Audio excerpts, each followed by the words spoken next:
अभी तुम्हारा topic straight line ही चल रहा है। अब अगला आर्टिकल लिखो, द फुट ऑफ परपेंडिकुलर, जिसको प्रोजेक्शन भी बोल सकते हैं, projection of a point on the line, and image, image तुम्हारी होगी reflection of the point on a line. ठीक है। अच्छा, इसमें क्या है, लाइन की क्वेश्चन दे रखी है, which is ax plus by plus c equal to 0। अब एक पॉइंट है p x naught comma y naught, यहाँ से तुमने फुट ऑफ द परपेंडिकुलर यानी कि ये पॉइंट m फाइंड किया, से अल्फा कॉमा b, ये पॉइंट तुम्हें निकालना m। समझ आ गया? अब थोड़ा सोचो कैसे निकालोगे यार। तो दोनों की इक्वेशन सॉल्व कर रहे हैं।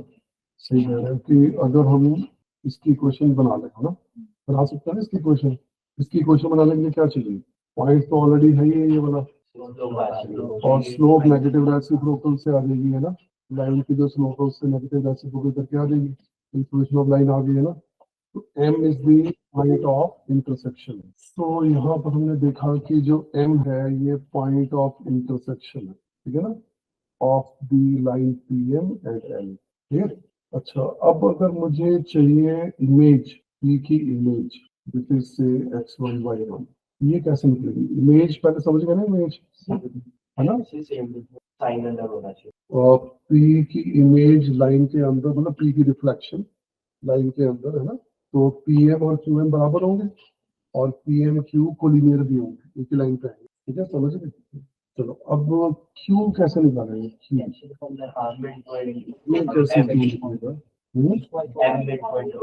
हाँ ये मिड पॉइंट फॉर्मूला लगा दोगे ना। अब तुम्हारे पास जब m भी आ गया, P तो है ही है, तो मिड पॉइंट फॉर्मूला लगा के Q तो बन ही जाएगा सेक्शन फॉर्मूला से, ना। ठीक है, समझ गए? लिखिए बच्चों, तो ये मैंने तुम्हें प्रोसेस समझा दिया कि तुम्हें निकालना कैसे m और Q। अब ट्राई करो question, find coordinates of foot of perpendicular and image of the point -1, 3 on the line 3x minus 4y minus 16 equal to 0। कर लिया? पहले तो PM की इक्वेशन फाइंड करी होगी, है ना, तो PM की इक्वेशन है y माइनस दी स्लोप, और स्लोप इसके 3/4 है, तो परपेंडिकुलर लाइन की -4/3 लोगे इंटू x प्लस 1। देखना ठीक है पहला स्टेप, है ना, इसकी जो स्लोप है वो 3/4 है ना, और हमें परपेंडिकुलर लाइन की स्लोप चाहिए वो -4/3 होगी। तो PM की इक्वेशन आ गई, तो क्या आ गई, 3y minus 9 equal to -4x minus 4, यानी कि 4x plus 3y minus 5 equal to 0। अब m की क्वेश्चन तो ऑलरेडी दे रखी है, तो दोनों को सॉल्व करते हैं। 4x plus 3y minus 5 equal to 0 and 3x minus 4y minus 16 equal to 0। तो क्रॉस मल्टीप्लिकेशन में लगा रहा हूँ, x upon equal to y upon equal to 1 upon x के नीचे -48 माइनस 20, y के नीचे माइनस वाई लूंगा, माइनस वाई, तो -64 प्लस 15 और 1 के नीचे -16 माइनस 9, तो x अपॉन -68, है ना, और y अपॉन देखना कितना बचा 49 और 1 अपॉन -20। सो देयरफॉर x की वैल्यू आ गई 68/25, y की वैल्यू -49/20। ये तुम्हारे m के कोऑर्डिनेट्स है। ठीक है, तुम्हारे फॉर्मूला ये बताया आपको। अगर वाइट हो गए तो फिर डायरेक्शन चेंज करके यूज करना पड़ता है। आई थिंक 10th में तुम्हें प्लस वाई के साथ कराते हैं ना, तो फिर डायरेक्शन चेंज कर सकते हैं नीचे, है ना। तो फिर जो मैंने लिखवाया तो वैसे कर लो, फिर तो माइनस वाई लिखवाया था। ठीक है, चलो अब इसका ना शॉर्टकट लिखो, ये तुम्हें प्रोसेस में बता दिया, स्कूल में आए तो तुम्हें ऐसे ही करना ऑफ कोर्स। हाँ एम की, ये तुम्हारे एम के अकॉर्डिंग, तो स्कूल एग्जाम्स में तो तुम्हें ऐसे ही सारा लिख के दिखाना पड़ेगा, और ऑब्जेक्टिव्स के लिए शॉर्टकट है, मतलब हमें ये सारी कैलकुलेशन नहीं दिखानी पड़ेगी, तो शॉर्टकट लिख लो। जो अल्फा हमने निकालना है, अल्फा बीटा है ना एम के अकॉर्डिंग, उसके लिए फॉर्मूला लिखो, alpha minus x0/a equal to beta beta minus y0 upon b equal to minus of a x0 plus b y0 plus c over a square plus b। तो सीधे alpha beta मिलेगा। ठीक है, अब ये फॉर्मूला बस याद कर लो, पैटर्न भी देख लो कि ये फॉर्मूला यूज कैसे करना है। x0 y0 क्या चीज है, ये x0 y0 क्या चीज है बेटा, P पॉइंट के कोऑर्डिनेट्स ना, गिवन पॉइंट P के कोऑर्डिनेट्स, और ये A B C तो लाइन के कोएफिशिएंट्स होंगे, और ये x नॉट y नॉट वही चीज है ना, और अल्फा बीटा जो हमें चाहिए n के कोऑर्डिनेट, समझ रहे, तो डायरेक्ट फॉर्मूला आ गया।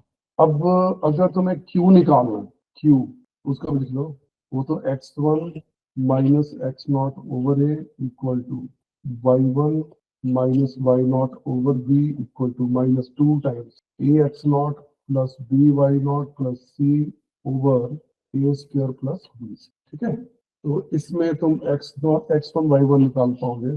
पैटर्न देख लो क्या है ना, ये क्यू के x1 y1 क्यू के कोऑर्डिनेट्स थे ना, तो m पॉइंट निकालना है या क्यू पॉइंट निकालना है, उसके लिए ये फॉर्मूला लर्न कर, थोड़ा फिगर आउट करें कि आया कैसे है, मतलब ज्योमेट्री के कंसेप्ट यूज करने हैं, और ज्योमेट्री के कंसेप्ट थोड़ा वैसे ही सोचते हैं, तो कोई अंडरस्टैंडिंग थोड़ी बेटर हो जाएगी अगर हम इस पे ऐसे सोचेंगे। मतलब ये सिनेरियो है ना हमारा सेटअप जो मैंने यहाँ पर दिया हुआ है, अल्फा बीटा निकालना है ना, इसलिए मैंने फॉर्मूला बता दिया, ये फॉर्मूला क्या क्या कंडीशंस लगाई है मैंने वो फॉर्मूला बनाने, जो प्रूफ है और जो ये सेटअप है इसको रिलेट करके देखो। Product of slopes equal to -1 है ना, पीएम और लाइन के स्लोप का प्रोडक्ट -1 है, बिल्कुल सही। तो ये कंडीशन तो हम यूज करते हैं कि y not minus beta upon x not minus alpha, है ना, इसका स्लोप कितना आएगा, बी बाई है कि नहीं, condition of perpendicularity m1 m2 equal to -1। तो यहाँ से तुम्हें पहला पार्ट तो मिल ही गया कि alpha minus x naught by a beta minus y naught upon b, पहला पार्ट तो तुम्हारा मिल गया। ठीक है, तो पहला पार्ट तो तुम्हारा आ गया। अब ये वाली चीज कैसे लेके आओगे, तो -1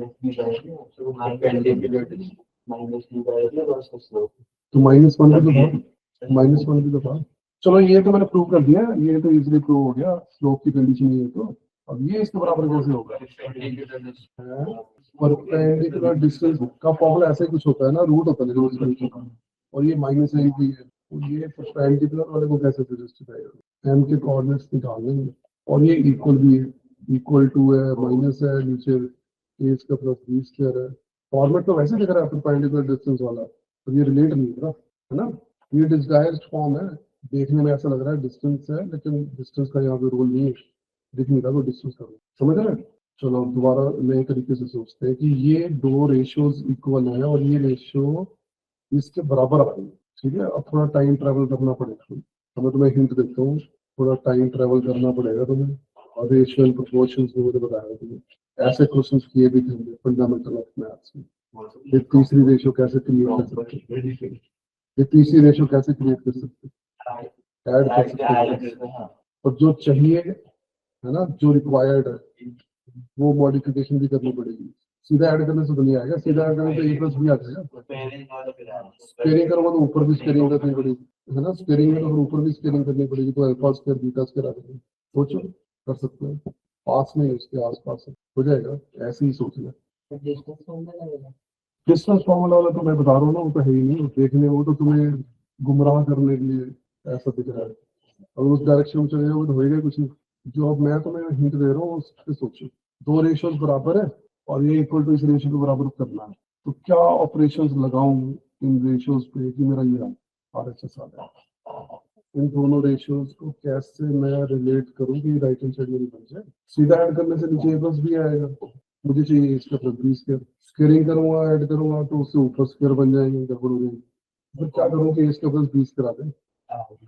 एग्जैक्टली कर सकते हो, पहले रेशियो को तुम ए से मल्टीप्लाई कर दो ऊपर नीचे, और इसको बी से कर दो, आ तो गया ए स्क्वायर बी स्क्वायर, और फिर ऐड कर दो, a times alpha minus x naught plus b times beta minus y naught, और नीचे क्या आ गया, a square plus b square. अब देखें बन गया, देखते हैं क्या बना ये, minus a x naught minus b y naught plus a alpha plus b beta, तो कुछ कुछ बन गया है ना। अब ये पूरा नहीं बना, बस कुछ कुछ तो बनेगी, माइनस साइन भी बाहर आ जाएगा, माइनस यहाँ से a x naught b y naught भी आ गया, और ये फालतू आ गया a alpha plus b beta.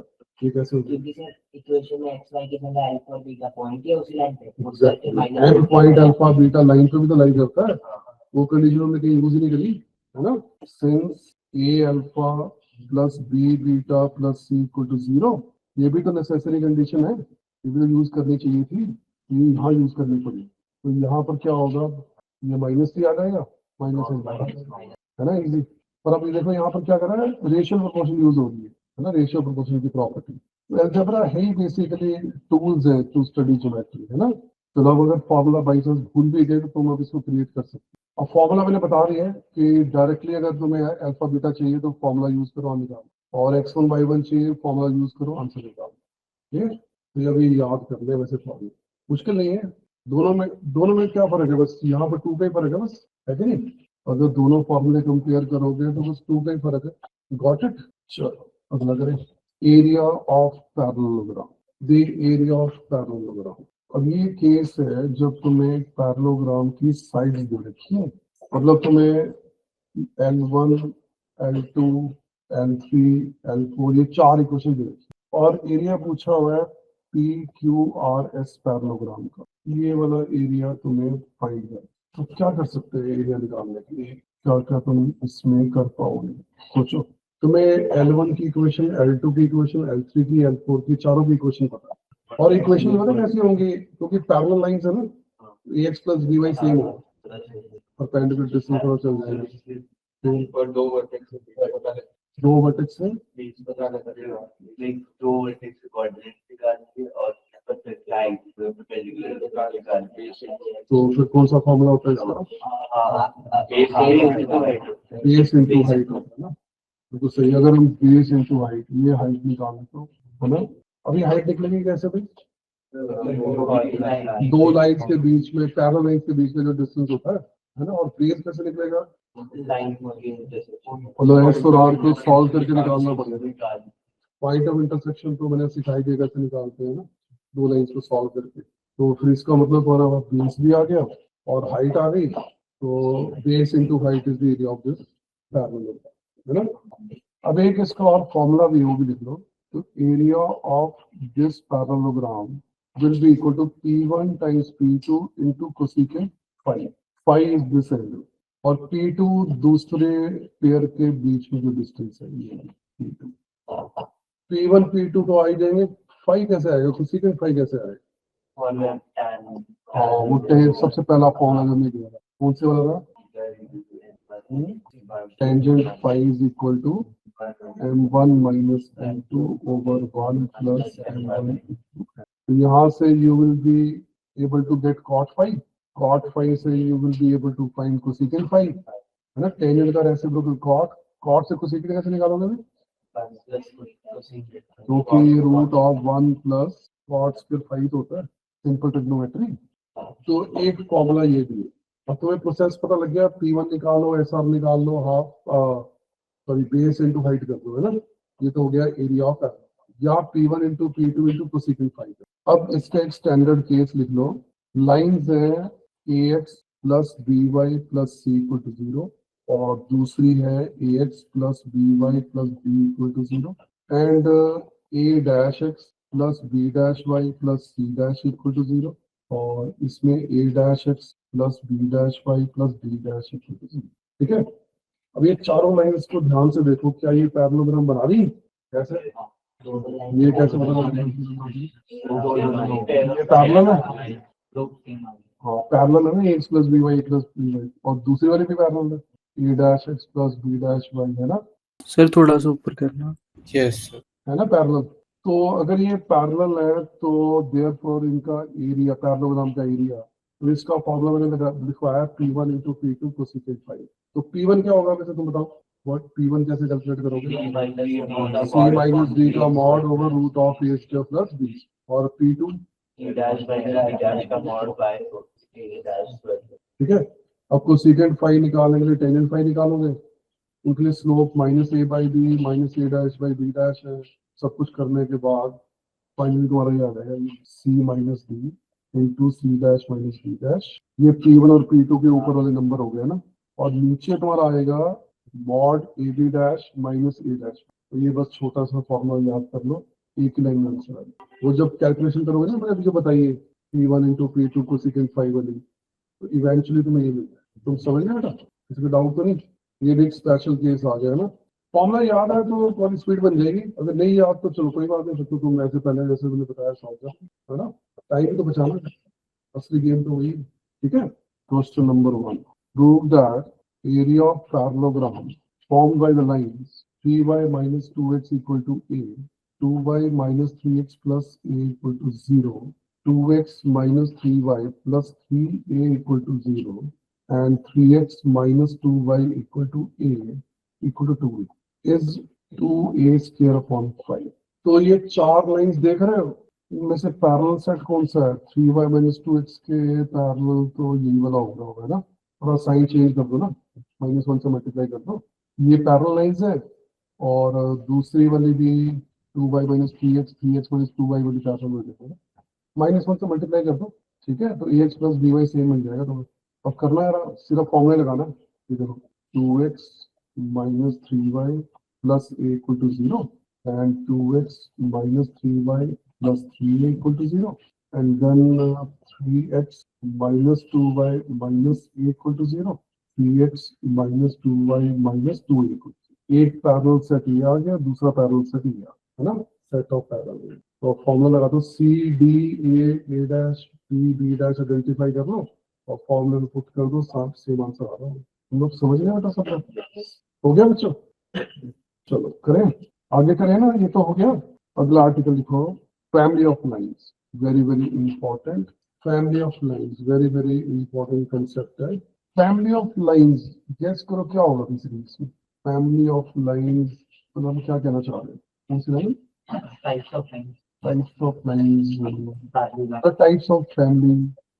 Literal sense में फैमिली वर्ड हम फैमिली वर्ड यूज करते हैं डेली लाइफ में या अपने रोजमर्रा की जिंदगी में, तो क्या हम बताना चाह रहे हैं? फैमिली मतलब हम कब यूज करते हैं?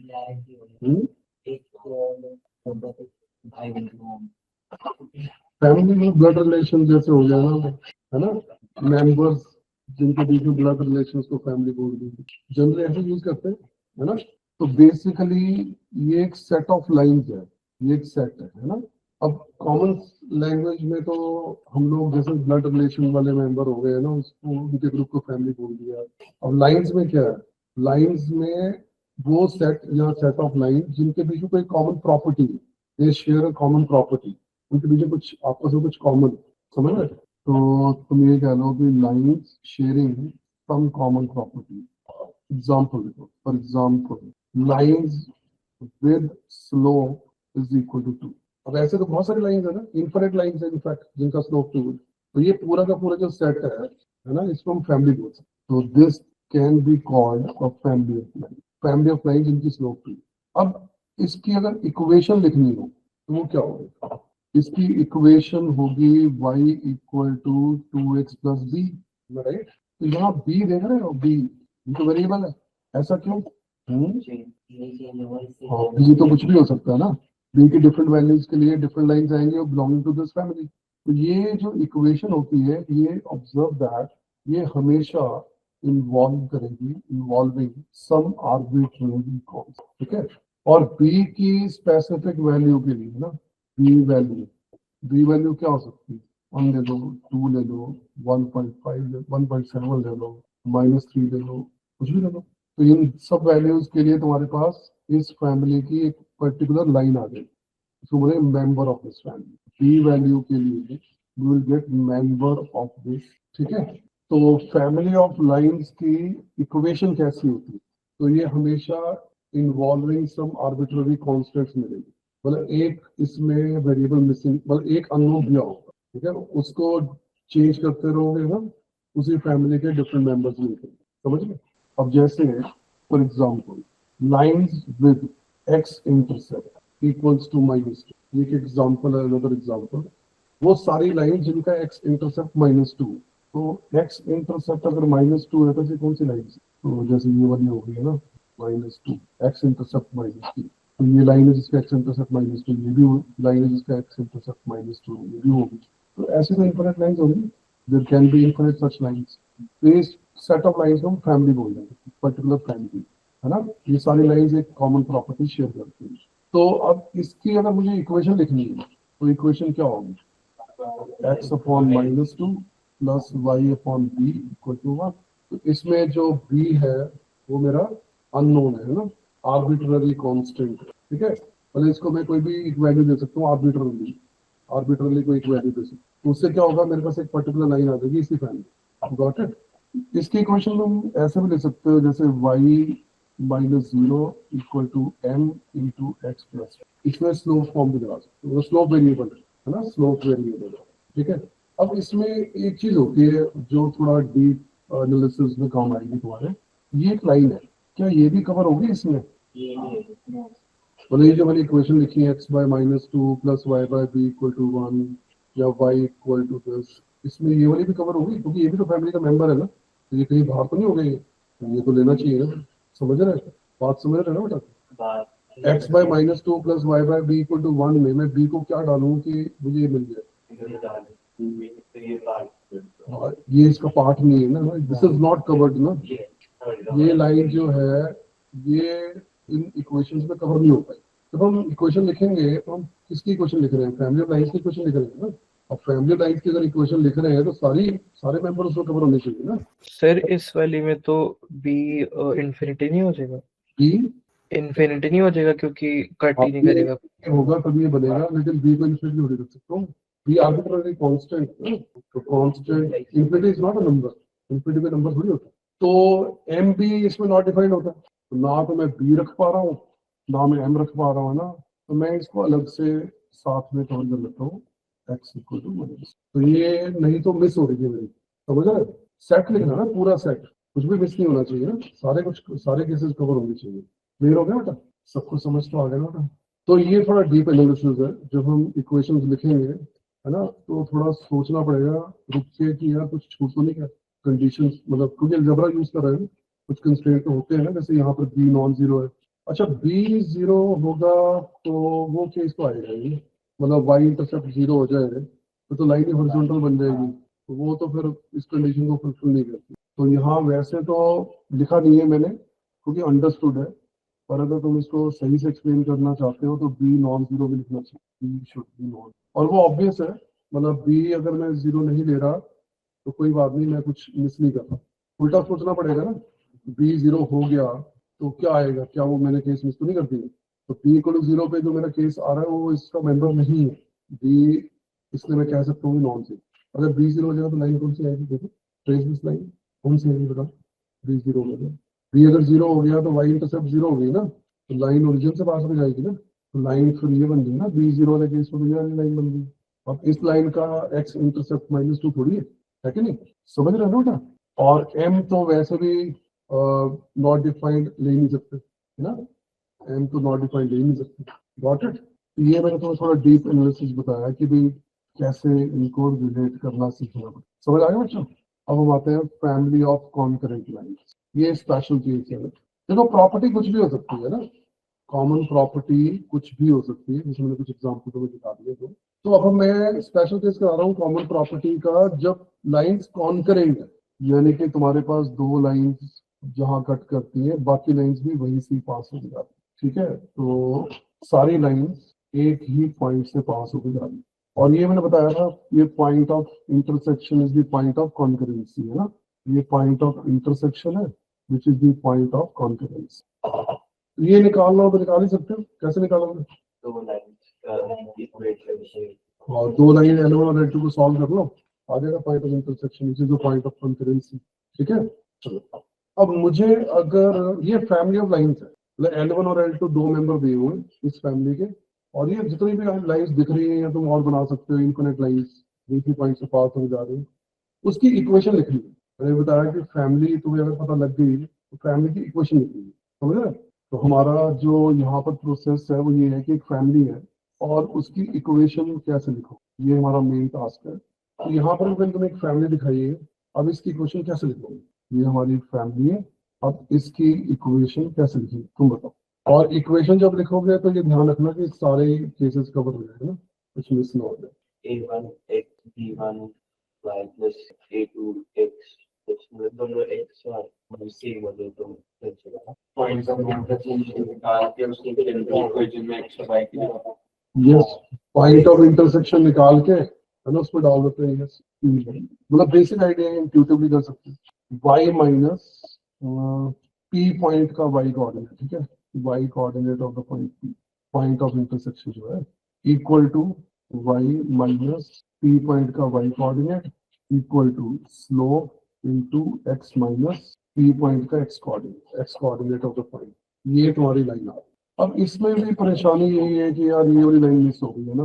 अब दिक्कत ये है कि तुमने यहाँ पर m जो है m लिया ना अननोन, तो m तो नॉट डिफाइन वाला केस ले नहीं पाएंगे ना, और फिर x equal to x p हमें अलग से इसमें ऐड करना पड़ेगा, इंक्लूड करना पड़ेगा, है ना, इक्वल टू एक्स पी। एक लाइन हमें अलग से ऐड करनी पड़ेगी, बाकी सारी लाइंस कवर हो गई इसी में।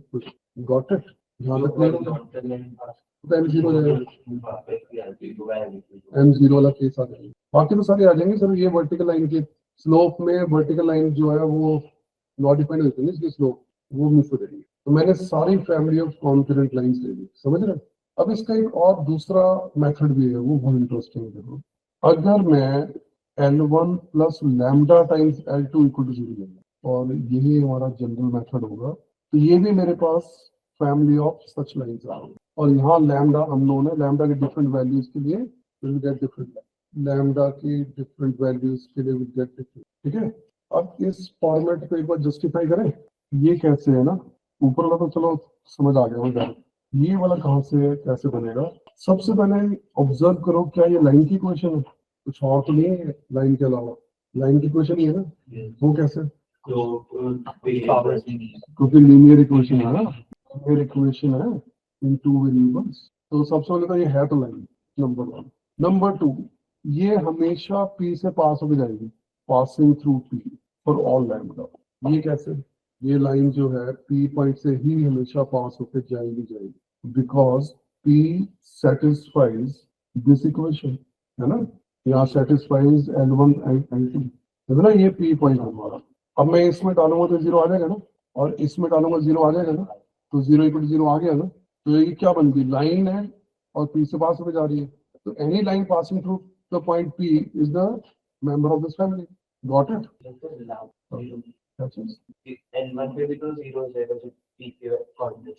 वो ये ना एक्चुअली थोड़ा ज्योमेट्री में मैं तुम्हें अगली बार बताऊंगा, मुझे बताना है इसको डिटेल में। अभी सिर्फ तुम्हें एप्लीकेशन के लिए करा दूं इसको, जैसे मैंने ऊपर बताया था डीप अंडरस्टैंडिंग के लिए ना, इसको भी करेंगे। वो नहीं, लैम्डा वो नहीं है, लैम्डा रेशियो आएगी, वो बताऊंगा तुम्हें, कोई बात नहीं, अभी उसको नहीं जाने।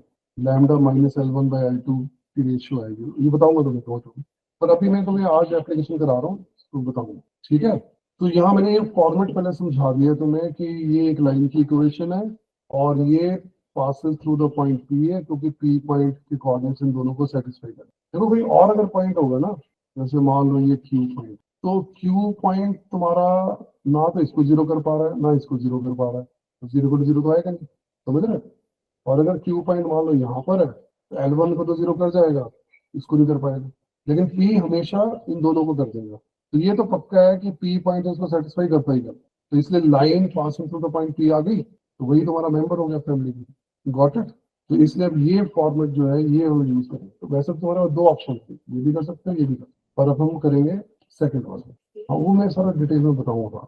अब ये लैम्डा जो है तुम्हारा इधर भी लग सकता है, लैम्डा जो होगा ना, इसको लिखना तो लिख लो, L2 plus lambda times L1 equal to 0। अब ये किस केस में क्या होगा, है ना, ये हम डिटेल में डिस्कस करेंगे इसको, ठीक है। हो गया? तो मैं पहले इसकी एप्लीकेशन सिखा दूं।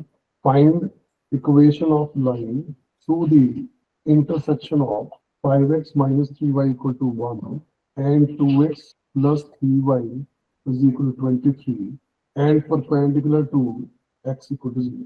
तो क्वेश्चन ये है कि दो लाइन के इंटरसेक्शन से पास होकर जाने वाली लाइन चाहिए और perpendicular to x equal to 0। तो तुम लोग क्या करोगे, दोनों के पॉइंट ऑफ इंटरसेक्शन निकाल लो और परपेंडिकुलर की कंडीशन दी हुई तो पॉइंट्स लो फॉर्म की इक्वेशन आ जाएगी। और जो मैंने अब तुम्हें सिखाया उससे लेट इक्वेशन ऑफ लाइन जो चाहिए ना, that be 5x minus 3y minus 1 plus lambda times 2x plus 3y minus 23 equal to 0। मैंने यहाँ फॉर्मूला कौन सा यूज किया है? L1 plus lambda times L2 equal to 0, intersection से पास होने वाली लाइन। अब अकॉर्डिंग टू द क्वेश्चन जो इसका स्लोप होएगा, स्लोप होता है माइनस a बाई बी। ए कितना है? 5 प्लस 2 लैम्डा और b कितना है? -3 plus 3 lambda minus a by b. अब ये क्योंकि x equal to 0, x equal to 0 कौन सी लाइन होगी, y एक्सिस, ये क्या होगी y एक्सिस। तो y एक्सिस पे कोई परपेंडिकुलर लाइन होगी, y एक्सिस है और ये परपेंडिकुलर लाइन तो हॉरिजॉन्टल होगी, इसकी स्लोप कितने आ जाएगी 0, हॉरिजॉन्टल लाइन की स्लोप 0। तो यहाँ से तुमने लैम्डा निकाल लिया विच इज -5/2। तो बस ये -5/2 वैल्यू यहाँ रख दो, आंसर आ गया। बेटा समझ आ गया ना सबको? तो तुम इसे डाल दो माइनस से, बेटा पूरा कॉमन है ना, सिर्फ 5 से हो जाएगा। चलो ठीक है, समझ आ गया ना क्या करना। Question number 2, minus a by b, line की slope minus a by b होती है और स्लोप जो होता है वो माइनस ए बाई बी होता है फॉर्मूला। एक्स का कॉफिशिएंट ए होता है, वाई का कॉफिशिएंट बी होता है कि नहीं? इसमें डाउट नहीं यहाँ तक। बेटा एक्स का कॉफिशिएंट यानी कि ये पूरी एक्स की टर्म है ना, ये ए हो गया और वाई वाली टर्म बी हो गई, तो minus a by b slope होती है। Question number 2, sides of triangle ABC be AB as 5x minus 3y plus 2 equal to 0 and BC as x plus y equal to 6, CA as 3y plus 2 equal to x. Find the equations of altitude। तो triangle ABC के sides दे रखे हैं, तुम्हें equation of altitude find करनी है through a. Question समझ आ गया? AB की इक्वेशन है 5x minus 3y plus 2 equal to 0, AC की है x minus 3y equal to 2 और हमें फाइंड करने के लिए बोला हुआ इस एल्टीट्यूड की इक्वेशन फाइंड। अब बेसिक तरीके से अगर सोचो तो कैसे निकालोगे? ए के कोऑर्डिनेट्स मिल गए है ना, और BC की स्लोप से नेगेटिव ऐसे तो स्लोप आ गई, तो ये ला गया है ना, इजी। और अब जो मैंने बताया तुम्हें फैमिली ऑफ लाइंस वाला कांसेप्ट, वो लग जाएगा कैसे?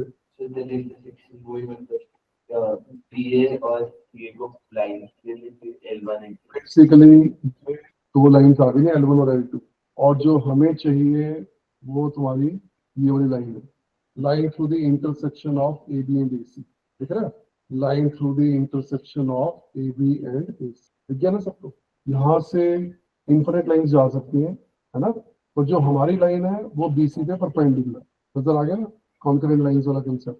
तो लेट जो रिक्वायर्ड इक्वेशन है वो होगी तुम्हारी 5x minus 3y plus 2 plus lambda times x minus 3y minus 2 equal to 0।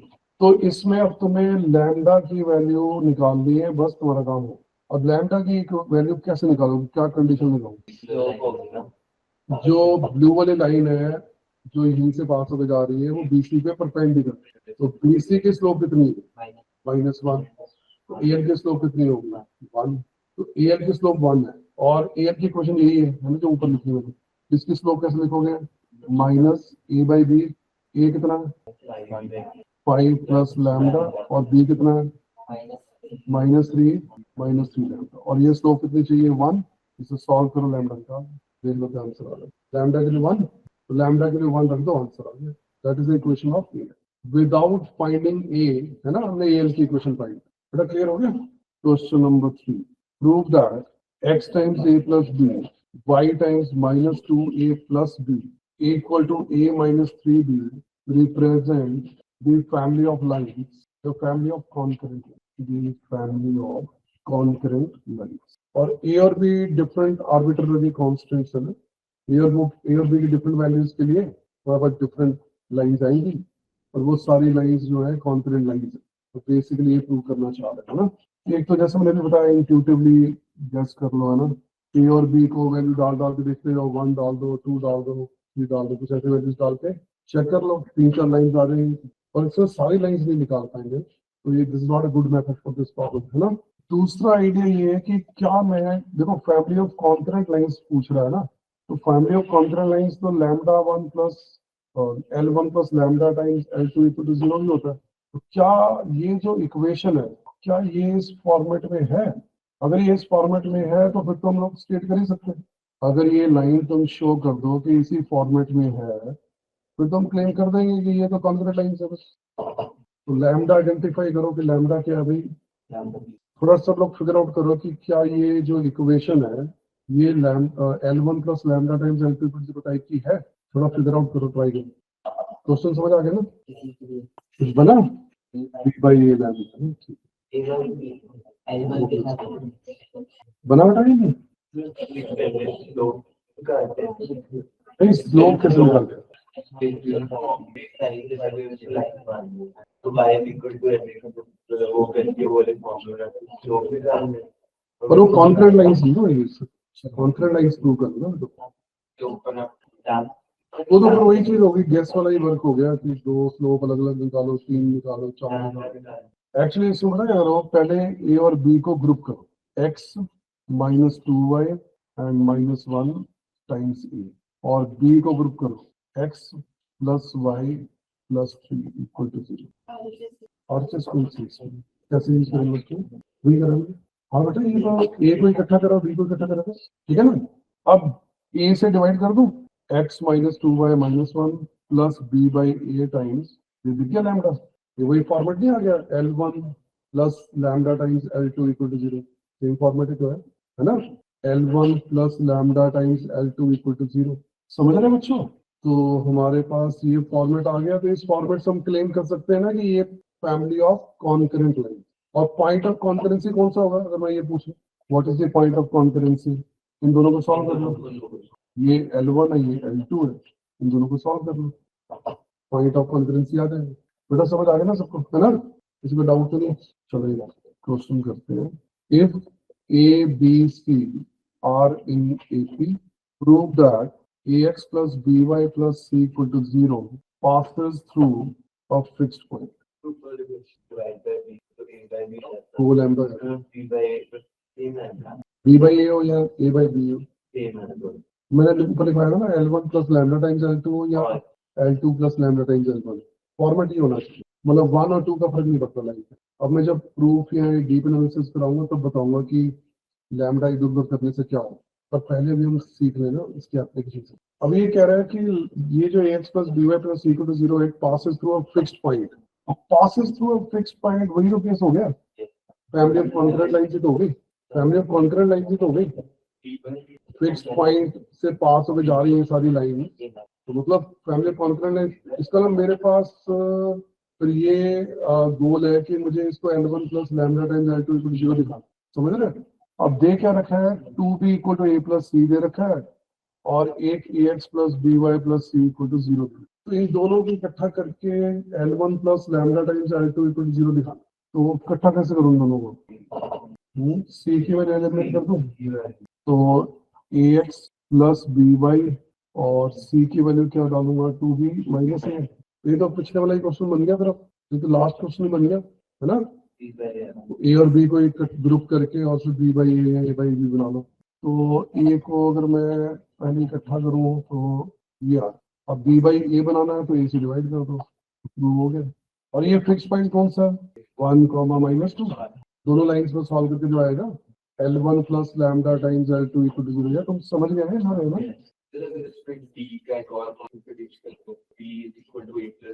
D में आ जाएगा, बी को a प्लस डी, सी को a प्लस 2d, ए और डी में आ जाएगा, है ना, एपी की कंडीशन में। इसका बाई इंस्पेक्शन मेथड भी देखो, ax plus by plus c equal to 0 हमारे पास जनरल इक्वेशन है, and a minus 2b plus c equal to 0 भी है। ये कैसे, 2b को a प्लस सी को ऐसे लिख दिया, तो देयरफॉर x की वैल्यू 1 और y की वैल्यू माइनस 2, है ना, smart method. a minus 2b plus c equal to 0 हमेशा होगा ना, एबीसी चाहे कुछ भी हो, तो x 1 और y माइनस 2, तो ये सारी लाइंस जो है 1 माइनस 2 से पास होकर जाने हैं, चाहे एबीसी कुछ भी ले लो, x और y तो यही आएंगे ना, सारी लाइंस एक फिक्स्ड पॉइंट 1 माइनस 2 से पास होकर जाती है। Got it? वैसे जे एडवांस में बड़ा पुराना क्वेश्चन है, पर कंसेप्ट समझाने के लिए जरूरी है, हमारी डेट ऑफ बर्थ से भी पुराना क्वेश्चन होगा ही, समझिए बेटा कंसेप्ट सारे। अच्छा विद रिजल्ट लिखो, 3 लाइंस L1 L2 L3 ये कॉन्करेंट है if there exist 3 scalars lambda, mu and gamma non-zero such that lambda times L1, mu times L2, gamma times L3 is identical। अगर तुम्हारा कोई ऐसा लीनियर कॉम्बिनेशन बन जाए ना जीरो का, तो ये पक्का तीनों लाइंस कॉन्करेंट है। इसके बाद there exist in particular कोई एक स्पेशल केस लेते हैं जिसमें L1 plus L2 plus L3 identically 0 आ रहा है, यानी कि तुमने यहाँ चूज करा है लैम्डा म्यू और गामा सारे 1, तो मैं अब ये कह सकता हूँ कि ये तीनों लाइंस कौन करेंगे। अगर तीनों का सम आइडेंटिकली 0 आ रहा है तो हम ये क्लेम कर सकते हैं कि ये तीनों लाइंस कॉन्करेंट है। बात समझ आ गई ना सबको? जैसे prove that p minus sir. 2x, yes, sir एक बार दोबारा बता दोगे इफ के बाद क्या लिखा था वो आपके पास क्लियर है? There exist, exist. There exist.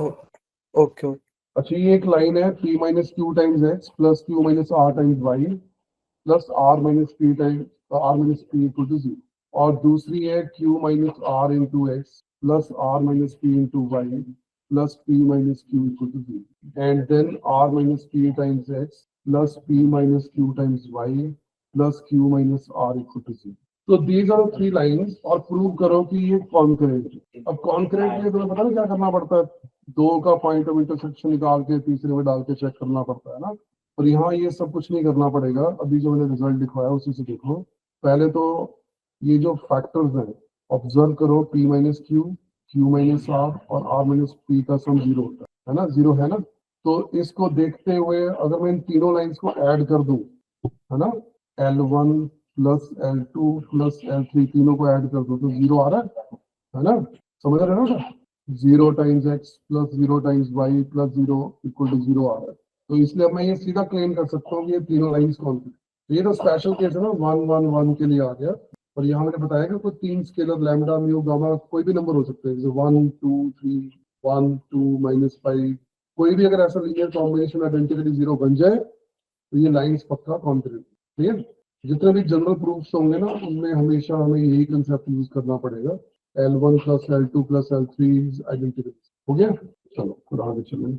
अगला article, equations of lines to a point and inclined at some angle with a line. तो ये सिनेरियो कैसा होगा, जैसे एक ये लाइन है, ठीक है, जिसकी स्लोप से m दे रखी है, और हमें लाइंस चाहिए एक गिवन पॉइंट P से थ्रू अ पॉइंट, है ना, ये पॉइंट P, लाइन चाहिए थ्रू द पॉइंट P, और गिवन लाइन या जो लाइन L है इसके साथ एक सर्टेन एंगल पे इंक्लाइंड है, सर्टेन एंगल पे इंक्लाइंड है। तो यानी कि सपोज ये वाली लाइन, तो ये एंगल अल्फा एंगल बना रही है। अब इसमें एक्चुअल में दो लाइंस हमें मिलेंगे ऐसे, there will be two such lines, right. और मान लो ये जो गिवन लाइन है या लाइन एल है जिसके साथ ये एंगल अल्फा बना रही है, उसकी स्लोप एम है, ठीक है। अगर मैं इनकी स्लोप फाइंड कर लूँ, अगर मैं इनकी स्लोप फाइंड कर लूँ, है ना, तो फिर मैं लाइंस की कुछ लिख पाऊंगा ना, पॉइंट दिया हुआ है, स्लोप निकाल लो। ये स्लोप कैसे निकालोगे? टेंजेंट फाई वाला फॉर्मूला ना।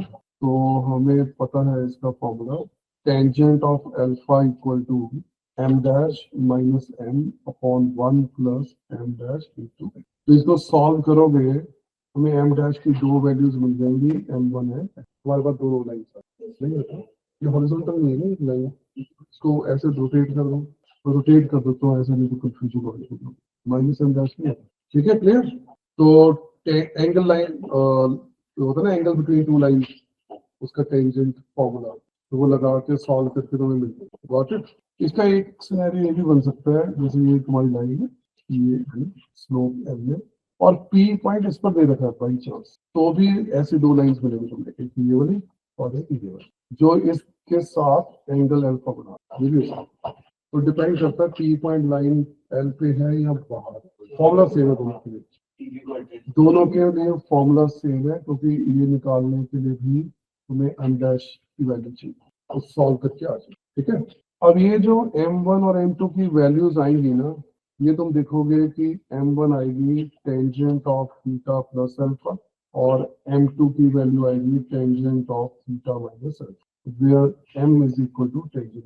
तो ये भी फॉर्मूला याद कर सकते हो कि m1 जो आएगा वो टेंजेंट थीटा प्लस अल्फा आएगा, m2 tangent theta minus alpha आएगा। m1 और m2 तो चाहिए ना मैं, वो m का, ये जो m, इस लाइन की स्लोप टेंजेंट थीटा है, थीटा यहाँ से, और m1 और m2 इन दोनों की स्लोप, ये भी याद कर सकते हो, बिना सॉल्व किए हुए सीधे आंसर आ गया। एक बार मैं दिखा देता हूँ कैसे ये पता चलेगा।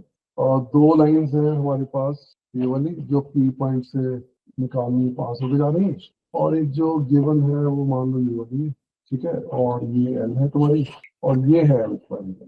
तो ये स्लोप तुम्हारी हो गई टेंजेंट थीटा है ना, थीटा एंगल हो गई, स्लोप इसकी एल है tan थीटा। तो अब ये एंगल निकालना है कितना आ रहा है, फाइंड दिस एंगल, ये एंगल निकालो कितना, थीटा माइनस अल्फा होता है।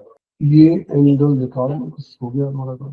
तो ये वाले है ना जो मैंने ऊपर लिखे, चेक करो बेटा, ये है ना, एक थीटा प्लस अल्फा एक थीटा माइनस अल्फा है ना, ये थीटा 1 और ये थीटा 2 ले लो, और ये एंगल तुम्हारा जो है अल्फा हो जाएगा वर्टिकली ऑपोजिट। यहाँ देख रहे हो theta equal to theta 1 plus alpha, तो थीटा 1 की वैल्यू क्या आ रही है, थीटा माइनस अल्फा। मैंने क्या करा, कौन सी थ्योरम लगाई, एक्सटर्नल एंगल वाली है ना, और सेम यहाँ पर देख लो, ये एंगल कितना है, पाई माइनस अल्फा, तो यही थीटा और थीटा 2 और पाई माइनस अल्फा का सेम एक्सटर्नल एंगल वाला कंसेप्ट करते हैं, आराम से दिख रहा है ना। तो ये तुम्हारे पास डायरेक्ट m1 और m2 की वैल्यूज आ गई, समझ गए बच्चों। अगर ये याद नहीं तो कोई बात नहीं, ये फॉर्मूला सॉल्व कर लो, m डैश की वैल्यूज आ गई अपने आप को। दोनों चीजें बता दी मैंने, डायरेक्टली भी यूज कर सकते हो direct formula. Next, vertex of an equilateral triangle is 2, 3 and opposite side is x plus y equal to 2. Find the equation of other side. Equilateral triangle का एक वर्टेक्स दे रखा है, सामने वाली साइड दे रखी है, बाकी दो साइड्स की इक्वेशन क्या है, एंगल तो तुम्हें पता ही है 60 डिग्री 60 डिग्री 60 डिग्री हो, सामने वाली side x plus y equal to 2, vertex a दे रखा है 2, 3, तुम्हें इनकी साइड्स की इक्वेशन चाहिए। तो एक्चुअली तुम्हें देखो ध्यान से कंपेयर करो तो ये वाला केस नहीं है, ऊपर वाला है ना, पी दे रखा है, सामने की साइड दे रखी है और ये दोनों स्लोप चाहिए। अगर ये साइड्स की स्लोप मिल जाए तो हो गया हमारा काम, है ना। तो कैसे निकालोगे, क्या करेंगे, ये स्लोप कितनी आ रही है -1, थीटा 135 डिग्री और अल्फा कितना है 60 डिग्री, ठीक है। तो m1 की वैल्यू क्या आएगी, टेंजेंट ऑफ 135 प्लस 60 195 डिग्री, और m2 की वैल्यू क्या आएगी 135 माइनस 60 75 डिग्री। ये तुम्हारी स्लोप्स आ गए, तो इक्वेशन ऑफ लाइंस बन जाएंगे, है ना। या दूसरा मेथड जो था उसमें क्या था, tangent of 60 degree equal to m dash minus of -1 upon 1 plus m dash into -1। Solve कर लो, m डैश की दो वैल्यूज मिल रही है, ये आएगी दो जो ऊपर में लिखी, ठीक है। समझ गए बच्चों सब लोग। साइड्स की इक्वेशन निकालनी है, पॉइंट दे रखा है, स्लोप चाहिए, है ना। ये वाली स्लोप निकाल लो, क्या है, पॉइंट तो पहले से दे रखा है 2, 3। अब स्लोप कैसे निकालोगे, तो मैंने तुम्हें जो फॉर्मूला बताया उससे कर, क्लियर है बेटा। पहले वाला टेंजेंट 15 डिग्री हो गया ना, 195 डिग्री कितना हो गया, 15 डिग्री, टेंजेंट 15 डिग्री कितना होता है 2 माइनस रूट 3, और ये कितना होता है 2 प्लस। तो ये आंसर आ गए होंगे सेकंड इक्वेशन से भी। बेटा समझ आ गया सबको ना, इसमें डाउट तो नहीं। अच्छा एक रिलेशन लिखो, m minus m1 upon 1 plus m into m1 equal to minus of m minus m2 upon 1 plus m into m। ये मेन रिजल्ट है, याद ही कर लो।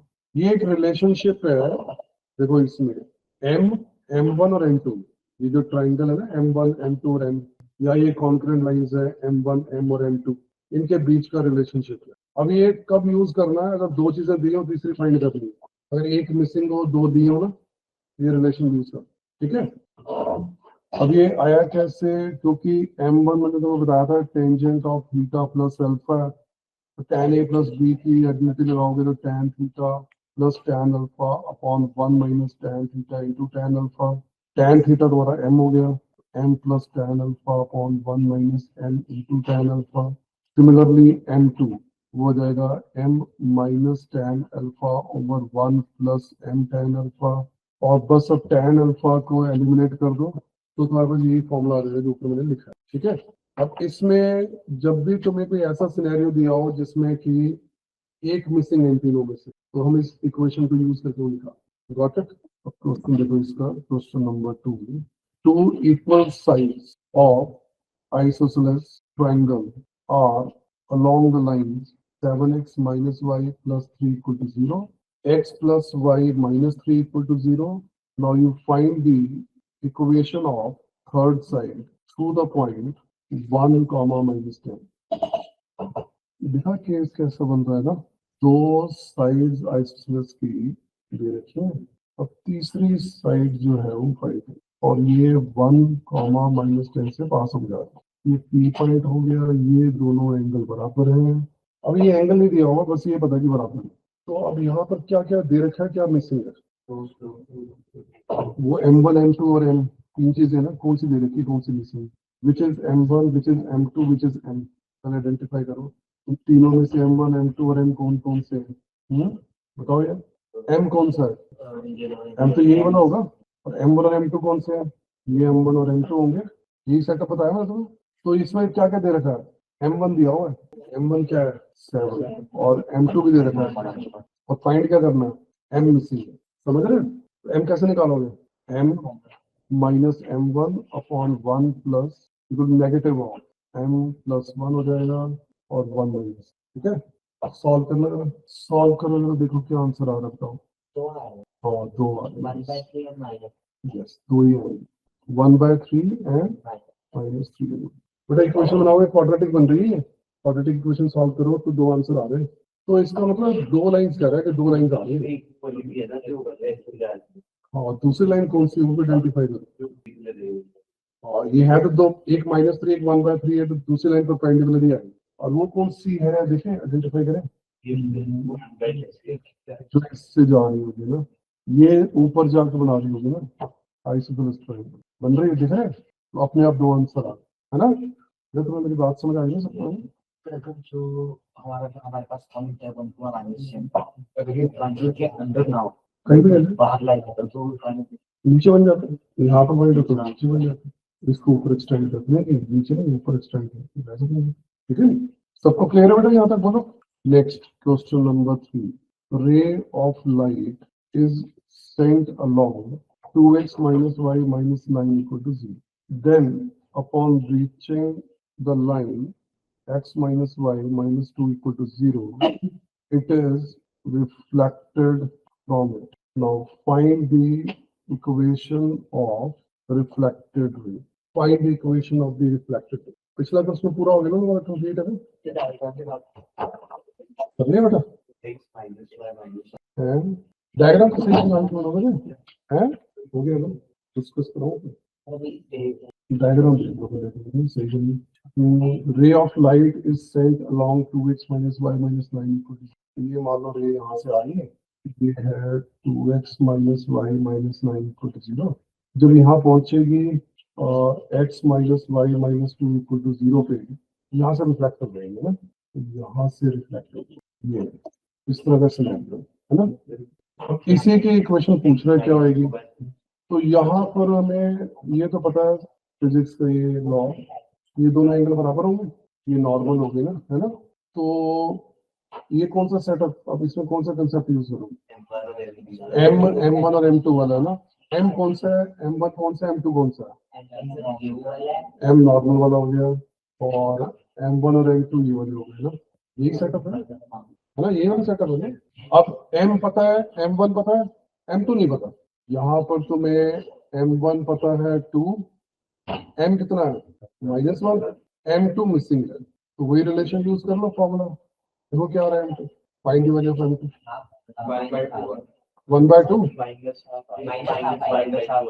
हाँ, तो अब इसकी इक्वेशन चाहिए तुम्हें, तो वो उसके लिए पॉइंट P कैसे निकालोगे? ये तो पॉइंट ऑफ इंटरसेक्शन निकाल लो, दो लाइंस पे सॉल्व भी करना है ना।